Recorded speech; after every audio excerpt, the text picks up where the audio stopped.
Today we are looking at a case from the mid-19th century, so sit back as we go to England. Elizabeth Martha Clark, known to everyone by her second name Martha, was born in 1811 in the English County of Dorset. At the time of her birth, England had a population of just over 10 million people, most of who were relatively poor. Only a small minority were wealthy and lived a luxurious and lavish lifestyle. Her father, named John, worked as a farm labourer and a dairyman, and travelled throughout Dorset working on different farms, while her mother took care of the children.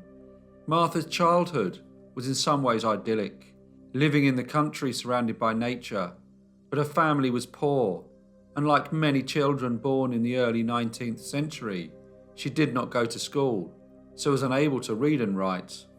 She did, however, grow up to be a very pleasant and polite young lady, and in 1831, when she was 20 years old, she married a 39-year-old widow named Barnard Byrne.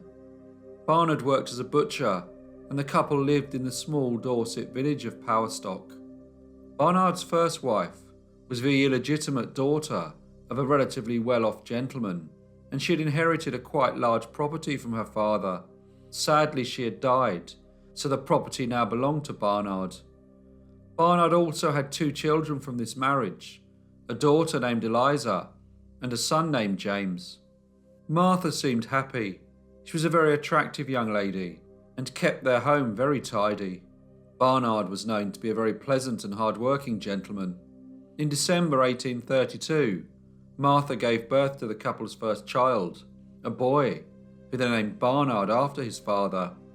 14 months later, in February 1834, she gave birth to their second child, another son, who they named William. Tragedy, however, seemed to follow Barnard Byrne, and in March 1835, both children died. The cause of their death was not documented, but many children at the time died as a result of diseases such as cholera and smallpox. This was followed a few months later by the death of his son James by his first marriage. Life had been particularly difficult for Bernard. His work started to suffer, and he and Martha left the house where they had experienced so much misfortune. His health, however, was not good, and in 1842 he died, leaving Martha the modest sum of £50 in his will. Following her husband's death, Martha moved away from the village and took a position as a housekeeper in a property of a wealthy landowner. While working in the property, she became acquainted with a young gentleman named John Brown. John's father worked as a dairyman on the farm that was owned by the wealthy landowner, for whom Martha kept house. While young John worked as a shepherd, he was tall, slim, and handsome, and 19 years younger than Martha. She, however, was still considered very attractive, and gentlemen would acknowledge her when she was out in the shops or walking in the streets. John and Martha started courting, and it did not take long for the local people to start talking about the couple. They wondered why a handsome 21-year-old gentleman would be interested in a 41-year-old widow.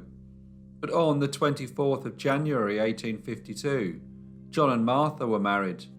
Although Martha was not wealthy, she had been left £50 from her first husband and had saved some of her earnings while working as a housekeeper. Many people would say that young John had only married her as she had money, so in order to escape all the local gossip, the couple moved to Birdsmoorgate in the Marshwood Vale. They opened a shop that sold small household items such as soap and candles. Martha bought John a horse and cart so he could go into the larger towns and buy goods that they were able to sell in their shop. He would also transport heavy items for people from one place to another. It was a good business and gave them a nice income. Although it seemed like things were going well for the couple, their marriage soon started to have problems. John's work meant that he would sometimes have to stay away from home, and Martha had to spend her days in the shop.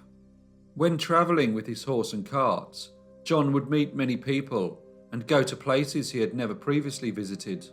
Financially, he and Martha were doing well, so when John was out, he was able to give the impression that he was an affluent gentleman, and young ladies would often seek his attention. One of the young ladies who caught John's eye was the wife of his neighbour. Her name was Mary Davis.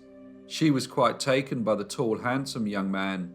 She had thought it strange that he had married a lady twice his age, and as she was in her own unhappy marriage, she was thrilled when John started to pay her particular attention.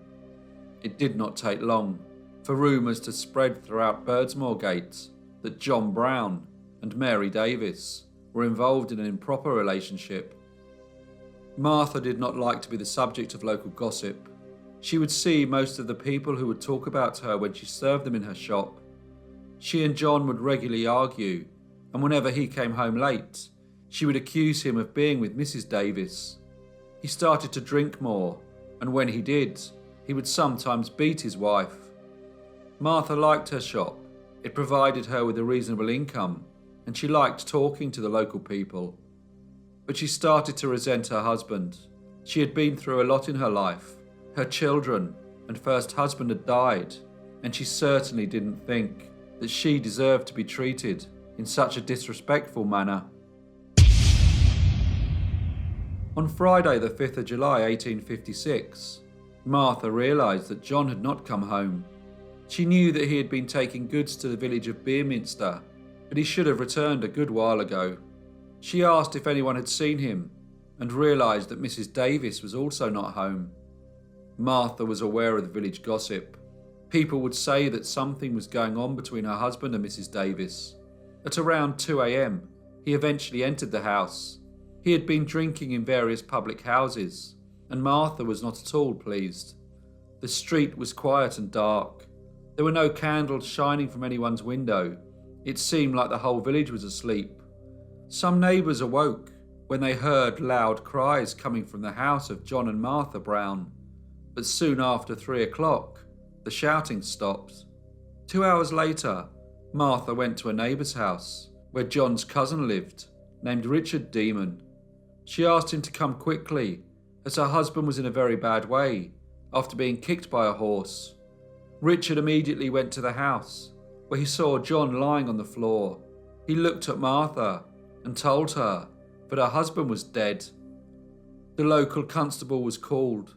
He investigated the scene and thought it strange that John had put the horse in the field, then been kicked in the face, but had managed to stumble home before dying on the floor.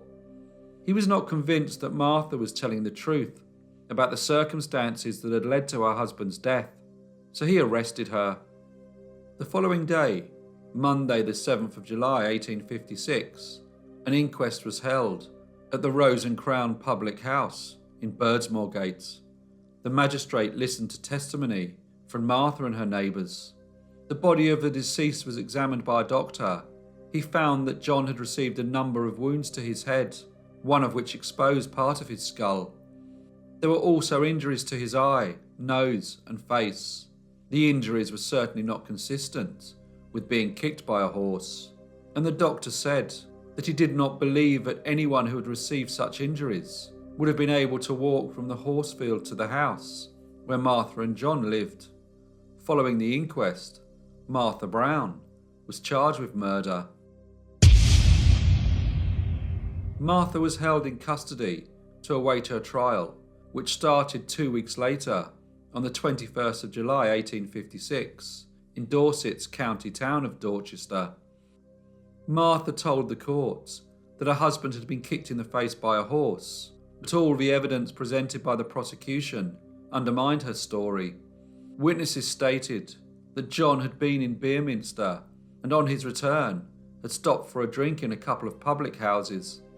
They told how Martha and John had a problematic marriage and often had loud arguments that were heard by neighbours. Richard Demon testified that he was awoken at 5 a.m. on Sunday the 6th of July by Martha Brown.